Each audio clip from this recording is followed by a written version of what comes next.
Good evening, board members and Mr. Gonzalez and district staff. The time is 6 p.m. On this seventh day of November 2022, I call this business committee meeting of United Independent School District just to order. The following board members are present. Ricardo Molina and Ricardo Rico Rodriguez present.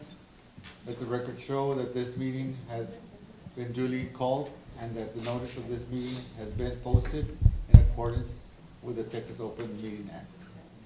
Agenda number 1, it stands for the pledge of allegiance. Pledge allegiance to the flag of the United States of America and to the republic for which it stands, one nation, under God, indivisible, with liberty and justice for all. On honor of the Texas flag, I pledge allegiance to thee, Texas, one state, under God, one hundred and indivisible.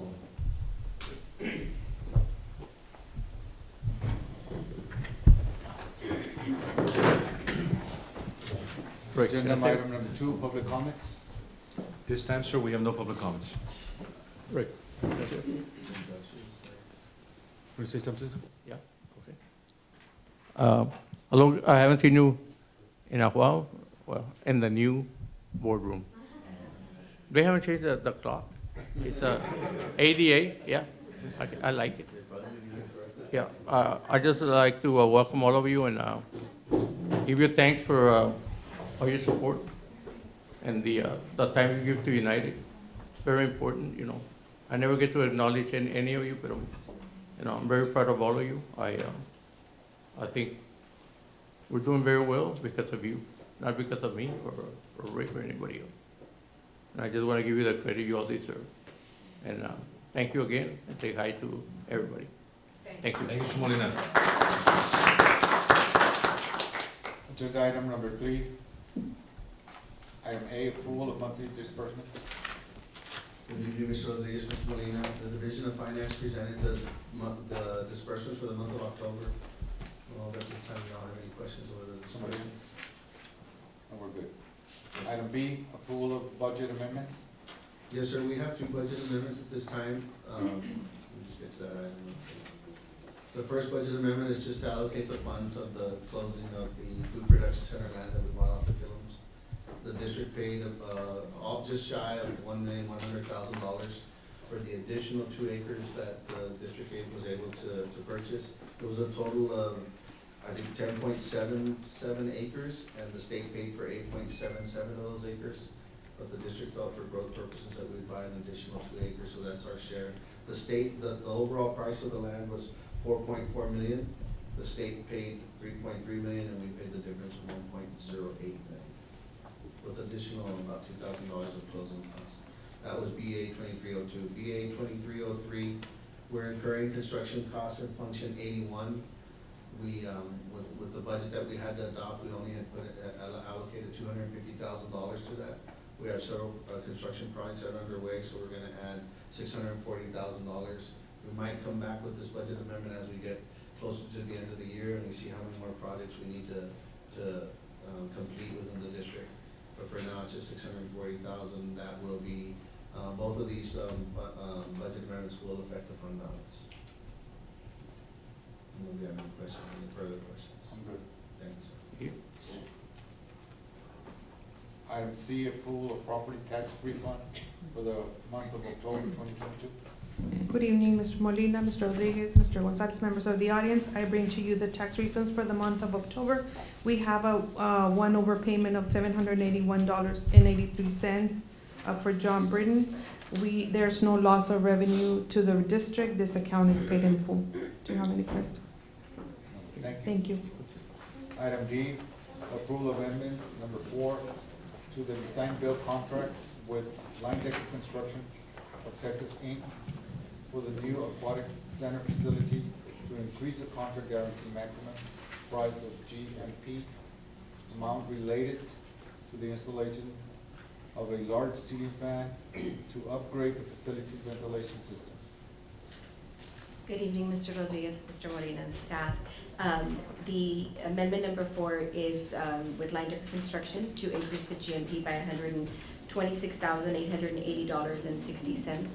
And this is to add 5 big 16-foot diameter fans in the spectator area of the natatorium, and another 5 in the outdoor athletic area where the students exercise and also have some picnic tables.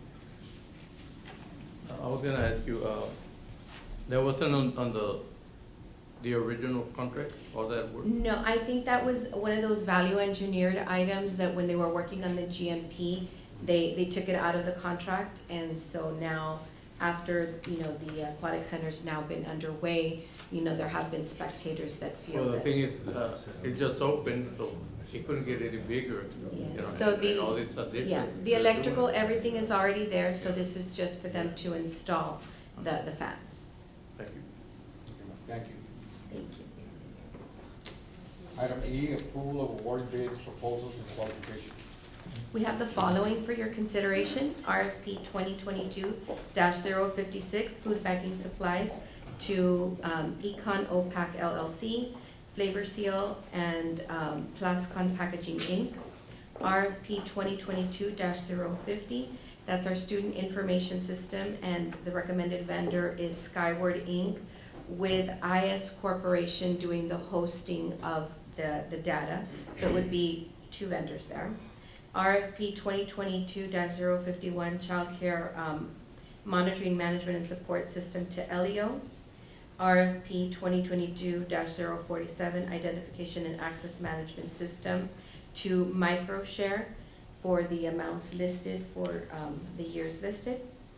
RFP 2022-057, district-wide surveillance cameras, servers, and installations to M1 Networks and to Telpro, and then we would have 2 vendors that would be able to install cameras as needed. In addition, we have 6 renewals for your consideration. Thank you. Any questions? Thank you. Thank you very much. Item F, approval of non-financial interlocal cooperative agreement between Webb County for the Head Start program and United Interfaith School District. Good evening, members of the board, members of the audience, Mr. Gonzalez. We bring before you our renewal for our Head Start interlocal agreement. It expired, and so we are looking for a 5-year renewal. Nothing has changed in the agreement that we are bringing before you. Thank you, ma'am. Thank you.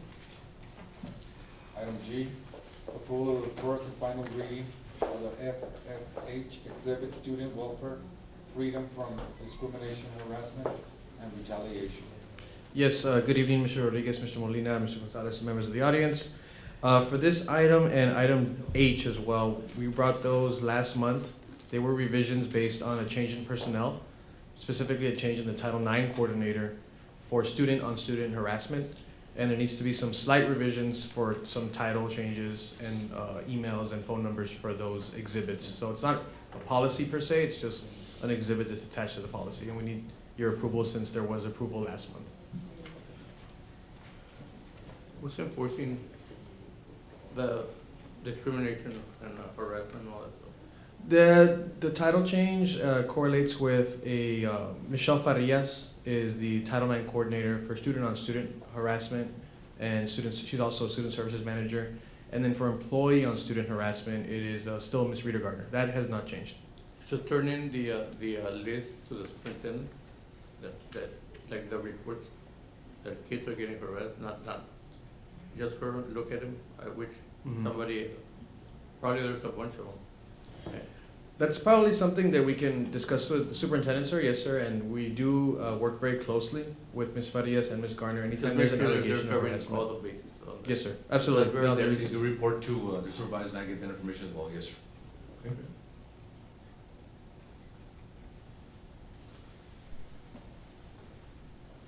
That's item G, and then I'll stay up here for item H.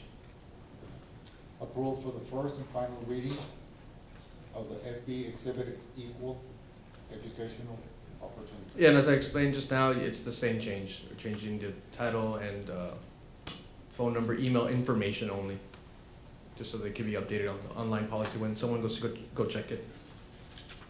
Thank you. Item I, approval of the first and final reading of the board policy BBG, local board members' compensation and expenses. Yes, honorable board members. About a month ago, Jaime and I were asked to research an item related to this policy, and in reading the policy, we realized it hadn't been updated since 2015, and we felt that it was not as clear as it could be, a little bit wordy, frankly. So we, in consultation with the superintendent, we talked with the TASB consultant to basically modify the policy and streamline it. So basically, it's up for your all's approval right now. But in practice, you know, things are gonna be the same, but it was just making the policy easier to read. Correct, and because it's part of your board packets, if you have any suggestions or comments on it, No, you have between now I and. thought it was because we were getting overpaid. No, it's, It's definitely not that. that's a good clarification, it's compensation, related to, reimbursement for travel, that's really what it is for. But any comments between now and the board meeting, we'll take them. Already. Item J, approval of revisions of 2022-2023 student code of conduct. And again, the same change as the exhibits. We had to change Ms. Farias to substitute her in several portions of the student code of conduct to make sure that parents and students had the right information. If there was an incident of harassment, they knew who to contact, they had her phone number, they had her email. So that's what the change we made there, just to substitute her in there. Thank you. Item K, approval of request from board members and use of board members' trustees discretionary funds in various campus and projects. Mr. Rodriguez, Mr. Molina, Mr. Gonzalez, members of the audience. In addition to what's in your packet, we had two additional requests, both for the transportation compound in the south, on behalf of Mr. Hernandez, for board member Ramiro Veliz. One is for the Thanksgiving luncheon for the South Complex, for a total of $700, and a refrigerator request for the employee lounge, for an amount of $2,200. They will be in the board packet for approval in the consent agenda. Motion to adjourn. Thank you. Thank you, sir. I know you hate to go, but you got to.